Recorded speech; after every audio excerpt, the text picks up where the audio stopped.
failures were my own.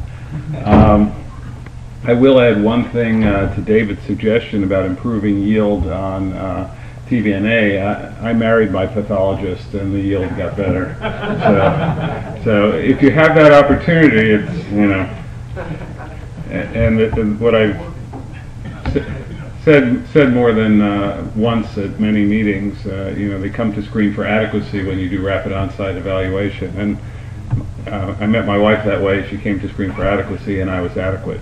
So on that note, I want to also thank the organizers of this meeting. I think it's an outstanding meeting and a wonderful opportunity to be here. I've had an opportunity over the years to lecture in many places, and I'm enjoying this more than any of those. And I want to thank David for using half the slides I was going to use anyhow, so it'll save time. Now, I think you know who your enemies are when they put you in the most difficult spot. I'm lecturing right before the coffee break and then again right before lunch. And those are the two most dangerous spots on a program, so I think I probably angered David at some point, but anyhow. We'll go through this quickly.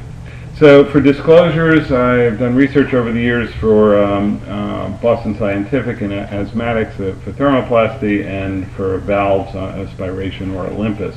I serve on a couple of society committees for the American College of Chest Physicians and ATS, and I am currently president of the American Interventional Pulmonology Program Directors Group.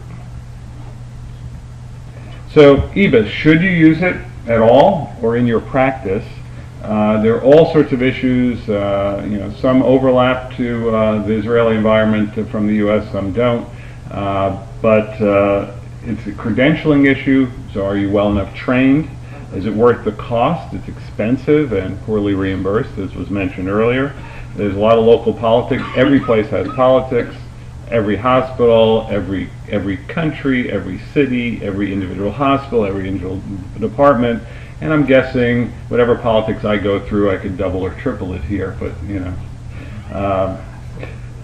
know, what is the issue? You know, 10 Israelis in a room, you get 20 opinions. And that's great. That's wonderful. You all know how to navigate local politics, but that's always an issue of doing that. Hospital has to buy in. There's a budget. Somebody has to buy the equipment. The staff has to be trained. The staff has to be interested.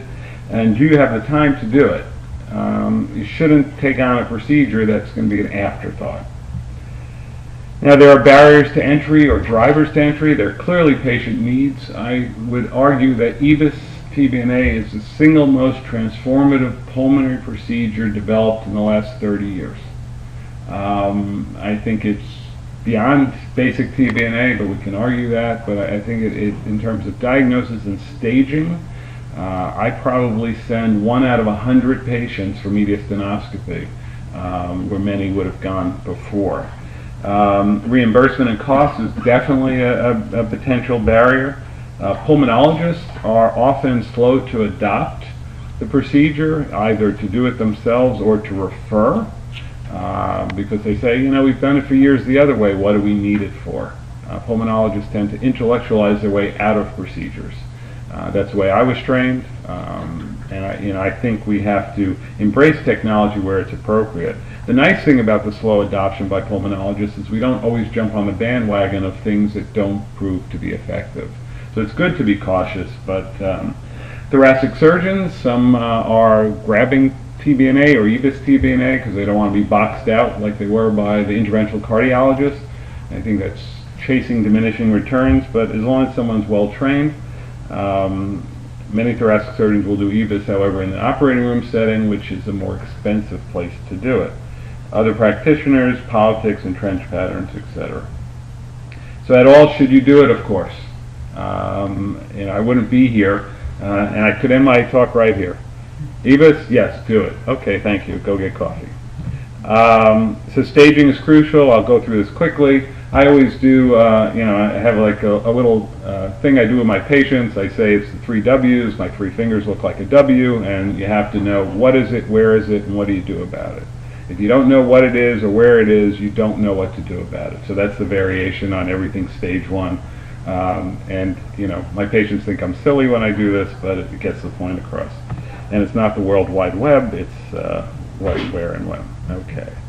I'm going to skip this because David covered it. Mediastinoscopy is not the gold standard. It's simply not well done in most places, and even if it's well done, it doesn't reach the same number of lymph node stations.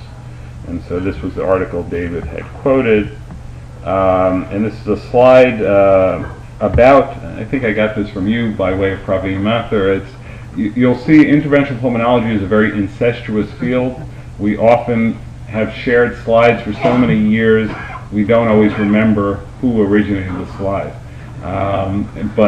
So I'll claim it, or David will claim it, or Dan will claim it. I was looking at one of David's slides, and there's a little B on it that's awkwardly cut and stuck on there, and I remember sticking it on that when I took the picture of it. So it's funny, but I've gotten more from him than he has from me. This is from 1958 doing TBNA, so it goes way back.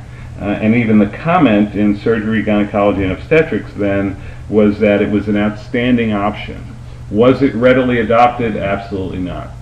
It took for years until regular TBNA was routinely used, and I'll skip this because, and this David showed underused even regular TBNA, 12% of pulmonologists in 1991, and that was after the technology was available since the 70s.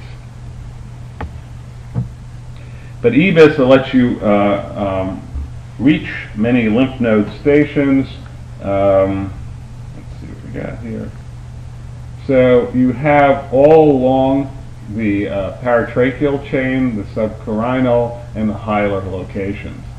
Mediastinoscopy will reach here, here, sometimes here. You can do Chamberlain for here, but you can get most of the stations. There are stations a little out of reach that you can get with EUS or endoscopic ultrasound, and although the yield increases by using both, it's very rarely clinically relevant. So you can reach a long way in a very safe procedure. And the classic, this is just an older picture, but you have the tip of the scope. And there are two versions of EBUS. There's the scope version and the radial probe version. But you have a scope that looks like your fingertip and a needle that comes at us at an angle. This is important because this being in the way, when you're introducing this to the airway, you're looking at an angle. And so what you see, if you're looking straight ahead, the rear part of the scope is bouncing against the wall somewhere. So what people have a problem with, if they're not doing intubated patients, when they first learn to do it, it's probably the first 10 cases they have trouble getting through the airway, and it's probably the next 40 or 50 till they get really good at decent yields. I do, unlike my colleagues, I do 95% of these under moderate sedation without an anesthesiologist. I think it can be readily done, it's easy to do, and I'm real big on decreasing healthcare costs and not waiting for the anesthesiologist, which is the more important, maybe decrease use of my time as a cost. Just a schematic, but I'll show some pictures of going into the lymph node, and this is an example of clearly going right into the lymph node, coming from this angle, and without difficulty hitting it. And if you're worried about vessels, you can use Doppler to see vessel here, but coming in this way into the lymph node. And again, if you hit a vessel, it's not as big a deal as all that. So a lot of the data on EBUS came out of Heidelberg. So real-time EBUS, transbronchial needle method for sampling. The beauty of a center like that, and I actually think most practices should exist in a center concept, is these are regionalized. They do thousands of procedures rather than every hospital trying to do a few. But they can also go in a very short period of time, many patients. 502 patients in a little over 2 years. Many lymph nodes, over 500 sampled, 94% they made the diagnosis. Of the ones they got lymphocytes but no specific diagnosis, 4 had malignancy and surgery, so it's not perfect. You still have to go to the next step, but you can get a wide range of lymph nodes and get wide range of size. It does not take a long time, and I'll show you more data on sensitivity and specificity. Now, he also did TBNA versus transesophageal ultrasound. Bottom line is EBUS had a good success rate, 85%, EUS also 78%. The lymph node stations were a little different. If you think about it, the right paratracheal nodes and the right hilar nodes you can't reach with an EUS, but it was safe, and that, sorry, let me go back one. It was safe, but the combination of both up to your success rate into the 90s. Again, it looks good this way, but in terms of actual clinical relevance, it's not as common to need both, although sometimes we will use the bronchoscope to reach those stations. Yasufuku has a classic article of potentially operable patients, prospective study, which is the strength of this, looked at CT, PET, EBUS, TBNA, and all. Surgery was the gold standard unless they were had a tissue diagnosis from the TBNA that made them inoperable. And the sensitivity of CT was about 76%, 77%. Specificity, though, was about 55%. Diagnostic accuracy, 61%. Not great, and no tissue. PET scan, a little more sensitive, about 80%. Specificity, a little better at 70%. Diagnostic accuracy, also 72%. Again, okay, not great, no tissue. EBUS, you get tissue, so you have a diagnosis, and in expert hands, sensitivity 92.3%, specificity of 100%, and diagnostic accuracy of 98%. So exceptional. Not perfect, but exceptional. You can also use radial probe EBUS, and Chow has a paper from 2006 that looked at what lesion looks like under radial probe. I use it routinely to find a peripheral lesion, to confirm I'm in the real spot. I'll use it with navigation or without. So the mini probe, which was the original way of doing TBNA with EBUS, I've shifted now to using it only for peripheral lesions. And if you have certain pictures, and he was able to characterize things. He doesn't give you tissue, but able to characterize things by appearance, and I'll show you some pictures of that. So if you had a continuous margin sort of going into the wall here, this would prove to be tumor, in this case an adenocarcinoma. If you had air bronchograms in it, you prove it histologically is typically benign. And if you had sort of a disrupted wall and had very heterogeneous, it was typically cancer. It's not obtaining tissue, but it gives you hints. And the more important thing is not really what it looks like, but are you there? So you then know where to biopsy or can confirm where you biopsy. Every time, with all the fancy technology we have, I mean, these probes cost about $4,000 or $5,000 or so, maybe $6,000. They're used for multiple cases, probably last us 100 or more cases, maybe more. And every time, with all the technology we have, every time I slide one of these in and we get into a lesion, the fellow who I'm training at the time has an aha moment. It's like, wow. You know, the only other time in my procedure career I've gotten the same result is when you, up on a big screen with a rigid bronchoscope, putting a stent in and it deploys and opens everything. Invariably, someone in the room goes, ah. So it happens every time, but this, I think, is an outstanding use. And if he looked at the continuous margin, absence of the bronchograms, and heterogeneous echo, they had varying sensitivities and specificities, but if you combine them, the characteristics, you can get a pretty good idea if they were benign or malignant. I don't diagnose based on what it looks like. I just help to know where I am. Now, if you can't see it on fluoroscopy, EBUS is a very useful way for finding the lesion, and you can combine it with navigation. I know you have a separate talk on navigation, so I'm not going to dwell on that, but 89% of patients who they couldn't see it under fluoroscopy, they were able to isolate the lesion and then leave a catheter in place to go biopsy. In many cases, 70% of those, not only they isolate the lesion, but they made the diagnosis. 17% they prevented surgical procedures based on a benign diagnosis and a low complication rate.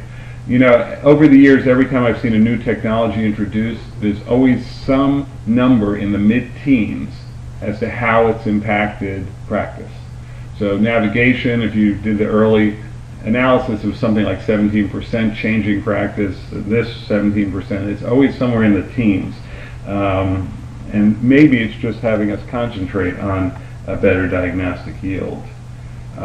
This is a brief paper that looked at how good EBUS was for getting to a lesion and lowering complications. If you had peripheral lesions, you could get to them, you could get a decent yield as long as they weren't up against the pleura. If they're up against the pleura, it wasn't worth doing bronchoscopically, but if they were half a centimeter or a centimeter away from the pleura, it was pretty good and a much lower complication rate, much lower pneumothorax rate.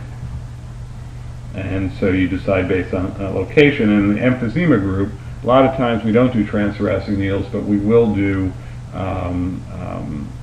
bronchoscopy, even in severe emphysema patients. As you know from the earlier lecture, it's safe, but we often get to these lesions and without the same complication rate.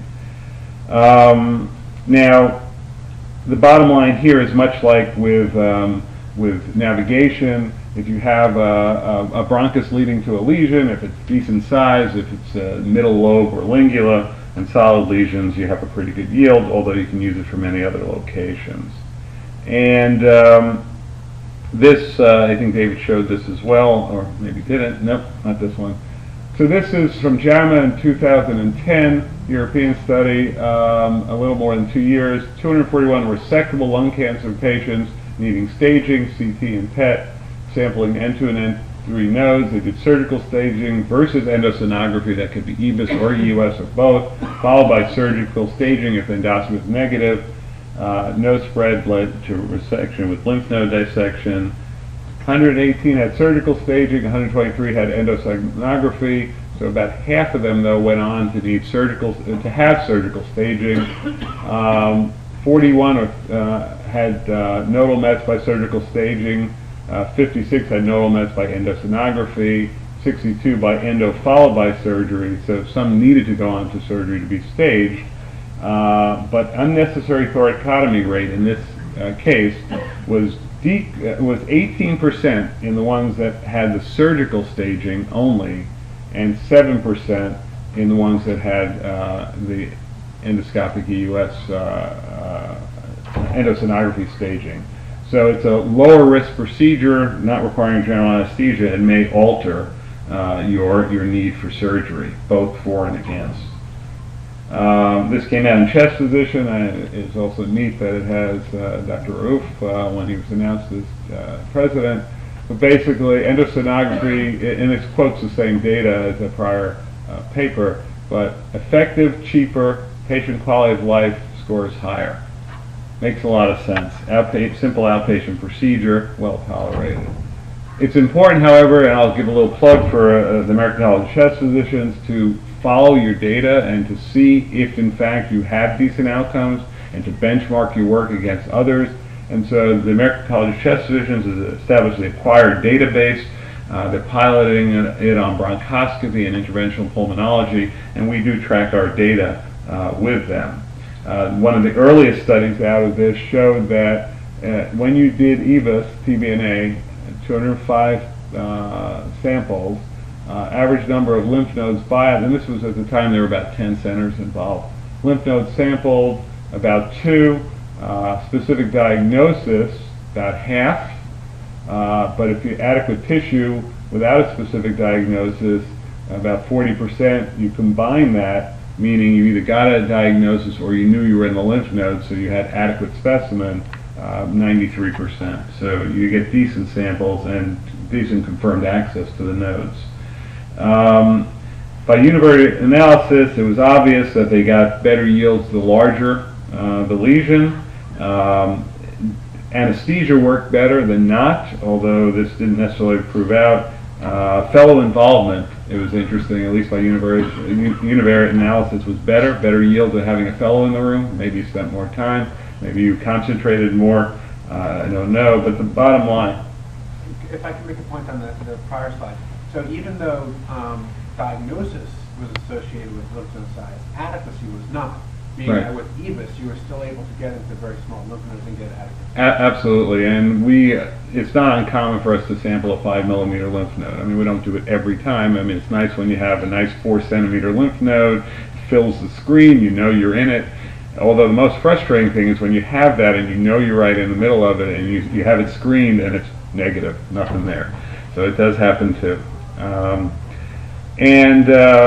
But anesthesia made the most difference in size as well, but anesthesia was important. I don't frankly believe this, but you know the data doesn't lie. I don't see that it makes a difference. I think the idea is to have enough time and a comfortable enough patient to spend the time sampling enough nodes. And as you gain more experience, you can do it quickly and efficiently, even under moderate sedation. Now, OST, again from this acquired database, showed that there was a higher yield in participating centers, higher yield with higher volumes, higher yield if there were more sites, more than 2 sites, a smoker, large nodes, or positive PET, and more and smaller nodes were approached at higher volume sites. The critique of the paper, and I'm part of this paper, but I still critique it, all were really high volume centers. Cancer centers versus community. You know, if OST is at MD Anderson, he's going to get a lot of yield of cancer in his TBNAs. Where I'm in a community hospital and I get a lot of benign adenopathy, and so, you know, if you stack the deck, it works for you. Let's see, and this is just to show you can sample sarcoid as well, but I'll skip that. And since there will be a navigation talk, I'll skip this. But basically, using EBUS and navigation combined improves your yield. Combined 88% versus in the 50 to 60 range for EBUS or navigation in that case. Some unique cases. This is a mediastinal cyst, and what it would appear like. It looks like a cyst. I mean, you know, the expression in English, walks like a duck, quacks like a duck, it's a duck. So this is cysting like a cyst, I guess, but whatever. And we actually stuck a needle in this. We were having a debate over dinner last night, or at some point, about whether you should put a needle in these because of the infection rate, but sometimes you just have to know. And so this one we put a needle in. This one, let's hope it plays. There we go. What do you think this is, PE or tumor? This is right in the right pulmonary artery. The patient with a non-small cell carcinoma of the lung. He had endobronchial disease, so we didn't have to put a needle in this, but sitting right there, I'm betting this was tumor, not pulmonary embolism, but clearly EBUS can be used safely to diagnose pulmonary embolism, although I'm not sure why you would. Frankly, if someone, you know, with CT angiogram, you can actually do flow around this. It's just solid mass. You know, if you happen to see a pulmonary embolism, fine, and occasionally we diagnose them incidentally, but it's not really something I really want to be doing. I'd rather they get a CT angiogram than calling me in at 3 in the morning to do an EBUS. I'm just funny that way. This is this clot or tumor. This is a patient who had recurrent pulmonary embolism, supposedly had been on anticoagulation. We were asked to see this patient. We eventually did an EBUS on this. This is in the pulmonary artery. This is up against the wall. Put a needle in it, and this was this sort of combination, the double whammy in the sense of, there was a comment earlier about renal cells, how they bleed. So it's a combination of renal cell and putting a needle in the pulmonary artery, so the double chance of catastrophe, no catastrophe, but diagnosis of metastatic renal cell carcinoma. And there are other people who have case reports. Well, actually, I'm not aware of case reports that are actually published, but I know of some in the pipeline. I can't say more, although or Dr. Irwin will shoot me. Interventional pulmonology versus standard. I just want to show the impact on a practice. This is data from our own practice. This is 3 of our hospitals. One hospital where we have EBUS, another hospital where we have EBUS, and a hospital where we don't. Now, the important take-home is not just that hospitals that have EBUS, we do EBUS. That makes sense. That's obvious. It's a nice volume of patients, but this is comparing EBUS to transbronchial biopsy to transbronchial needle aspiration. And the fascinating thing is, even though these were similar volume hospitals, similar volumes of patients, similar diagnoses in these hospitals. By having EBUS and interventional pulmonology, we were actually doing necessary procedures for the patient. And so not only were they getting EBUS, but we had a dedicated service, and so we had time to do the bronchoscopies, free up other people to see patients in the office, see people in the hospital, whatever. And so people were actually getting transbronchial biopsies, actually getting TBNAs, whereas this hospital, which we did not have an interventional pulmonologist on site, and they thought they were doing adequate work, were probably underserving their patients or sending them for more invasive procedures than they need. So the impact is really not only having the equipment, but having dedicated interventionalists. Now, there are some training needs, and these are 3 papers quoted, so useful in seeking privileges at institutions, chest, ERS, ATS, and then a chest as well, looking at numbers, and the bottom line, you need proper training. Most people started after a weekend course. This is a letter to the editor out of Spain that looked at experienced bronchoscopists for a nose, a smaller nose, a 5 to 10 millimeter nose, or PET positive nose. The number of passes in time improved. The number of passes needed in time, or the number of passes you can do per unit of time improved. And although they were trained, and they were looked at in 20 patient increments, and it really took to about 60 patients to get decent and about 100 to get routinely good. And so it does take experience. You need numbers, you need mentoring. Sometimes you just have to jump in and do it. But as long as you're doing it safely, realize it'll take you a while to get fully up to speed. And as David talked about, it's not just doing the EBUS, it's the yields of working with pathology. When I first started in Chicago, I was doing procedures at 2 different hospitals, EBUS, same patient population, same doctor, and I was getting great yields at one place and 0 yields in the other place. And we had the pathologists meet and figure out what the difference was, and as soon as we adjusted the processing at the poorer yield hospital, we were getting good results. Credentialing, as with politics, privileging is local. It's different for different hospitals, at least in the U.S. And this is a privilege set that we typically use as we go into each hospital. This is in the handout. Now, are there financial incentives or disincentives to doing this? Sad reality is the best technologies cannot succeed unless they are financially viable or provide some tangible value. So if you can't afford it, you're not going to do it. Or if you're not paid for your work, you're not going to do it. Or if you're overwhelmed by other things, you're not going to do it. Show this already. So at least in the U.S., the cost to set up a new EBUS system for us is about somewhere between $150,000 and $200,000. EBUS needles range from $80 to $120 each. They vary depending on institution and location, but these are what our numbers are. Now, if we did an EBUS and used 2 needles, that would be $200 right there. The outpatient reimbursement has to cover the capital costs, what it costs to buy the equipment, the staff time, the overhead, other instruments, if you do navigation with instruments that cost. And we typically get paid for the hospital side of things anywhere between $700 and $1,000 to cover all costs per procedure. The facility usually loses money on the procedure or breaks even. The key is, and maybe the other way to look at this, is are we saving steps for the patient? So are we saving costs by reducing mediastinal rate? Are we saving costs by reducing complications? Are we saving anxiety to the patient by diagnosing and staging more quickly? You know, when a patient's referred to me at this point, I get a phone call today, the patient's seen by tomorrow, they get their procedure by the next day, unless they're on Plavix. The funny thing about Plavix, I always joke that Plavix causes lung cancer, because people always come to me, they got a mass and they're on Plavix, so it must be an association. It doesn't. Nobody take this home as true. I didn't really say that. The company's going to come after me, who knows. Anyhow, but from start to finish, from hearing about the patient to diagnosis and a treatment plan is a week for us. Now, if we had to set up the mediastinoscopy, if we had to do other things, it would take much longer. The standard that the U.S. Oncology Society is aiming for is within 30 days. The standard I see in the community that I work in is usually 2 to 3 months. So it's important to work in a way that benefits.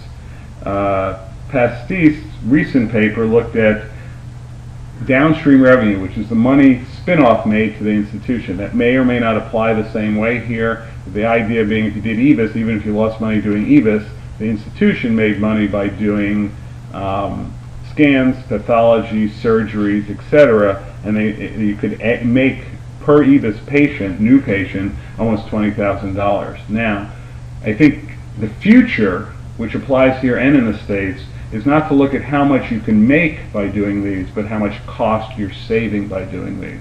And I know, if you argue mediastinoscopy versus EBUS, if you have a hospital where they're already paying for the OR time, already paying for the nurses, you have salaried surgeons, salaried anesthesiologists, and already owns the mediastinoscopy equipment, those are sunk costs, and so you could argue that it's cheaper to just do that than use a disposable that you're throwing out all the time. The reality is we have to cross specialties and cross out of the silos of surgery versus medicine versus this versus that, and actually centralize and share the costs so we can reduce costs overall. So our best approach is to integrate into a larger entity or have a center concept. This is our practice, and the way it's designed. It's a very busy slide, but we have a very large practice, probably in number of patients and number of practitioners, as large or larger than any academic program in the country. And we offer critical care, inpatient services, sleep medicine, interventional, outpatient, and rehab. And by doing that, we can channel people to the appropriate specialists to get their work done in the most efficient manner and free other people up to do what they need to do. Interventional pulmonary is only 5% of our revenue stream, but it's an important 5%, again, by freeing people up to do other things. It's more time and cost efficient, at least in the American reimbursement system, to see a patient in the office than it is to do an EBUS. Because you do more patients in the office, even if you paid a little less, you do more patients per day than you would do procedures per day. And so if I can free up somebody to spend time doing office hours, it's a net benefit all around. Cautionary tale, look to your friends because patterns are entrenched. This is the slide I talked about earlier. It's hard to convert people, especially other pulmonologists. So we have to address patient needs. We have to look at reimbursement and costs. We have to bring our pulmonology colleagues on board and our thoracic surgeons. We have to be willing to work with other practitioners and actually work in a center concept, and have not every hospital doing everything. So should you offer it in your practice or should you refer out? It shouldn't be an ego thing. I work with one pulmonary group who's a direct competing group that sends me all their procedures because they know we get good yields and they want to do what's best for the patient. I work with another competing pulmonary group that does 5 EBUSs a year but will never refer, even though they have no experience and terrible yields. So you got to get ego out of the picture and have people do the right thing, regionalize to hospitals perhaps, or regions. Our experience says that it can be financially viable if you are as efficient as possible. It enhances our practice without cannibalizing existing activities. It requires a conceptual acceptance across the board and is best designed in a center of excellence approach. It's an important procedure. Need to break down the divisions between departments. I know it's incredibly hard to do, and don't get me wrong, I'm not minimizing that. It's a shared resource that frees others to do what they do best. Need to decide for yourself whether you want to do it or refer out. And the alternative, and which happens unfortunately, which is shown by that slide of our third hospital, is to offer less. Many choose the option intentionally, but many choose it unintentionally, where the procedure is an afterthought. And you're saying, well, maybe we'll just follow the CT, or maybe they don't really need a bronchoscopy, and diagnoses get delayed. So from an interventional pulmonary perspective, we've got a long way to go, including with EBUS. We're sort of at this ring, and maybe by the time my son grows up, he'll be at this ring as an interventional pulmonologist, or maybe he'll be smart enough not to go into medicine. Who knows? So I thank you, and I'm happy to take any questions.